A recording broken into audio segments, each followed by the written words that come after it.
AU Small Finance Bank has released its Q1 FY27 results. Let's begin. AU Small Finance Bank reported the strongest performance in this quarter.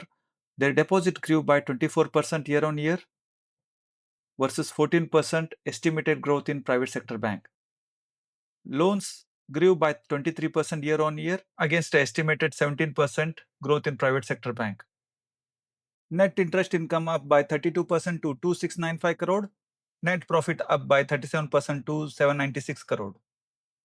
Net interest margin also increased by 47 basis points to 5.9%.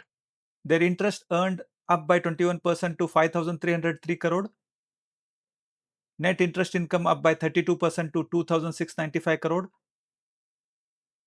But net interest income from a last quarter to this quarter up just 4%.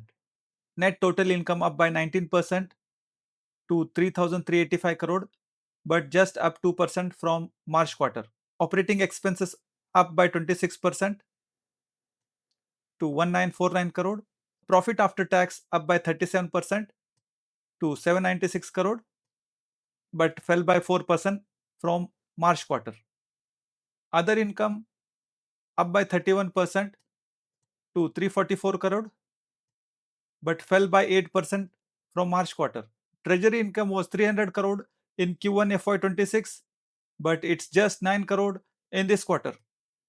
That's causing a 15% fall in total income.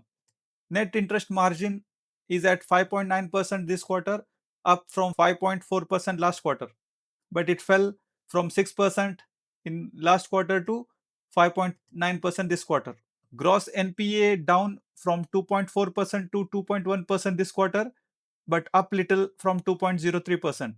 Net NPA is at 0.76% from 0.88%. Where the growth came from: gold loan up by 130% to 4547 crore, and renewable energy up by 123% to 3052 crore. What to watch? Now to the concerns, and there are four. First, on a sequential basis, profit is down 4% from 832 crore in March quarter. Second, costs. Operating expenses grew 26%, and the cost to income ratio rose to 56.6% from 53.7%. Management expects operating leverage to improve over the full year, but for now, costs are running ahead of income. Third, gross NPA improved year on year but ticked up sequentially from 2.03% to 2.1% in June.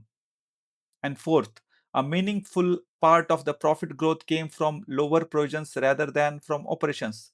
That's a real improvement in credit quality. So to summarize, return on asset is at 1.7% and return on equity 15.6%. Both improved from last year. On balance, this is a strong core quarter with genuine improvement in asset quality. This video is for educational purpose only, not an investment advice. Thank you for watching. If you found this breakdown useful, do consider subscribing.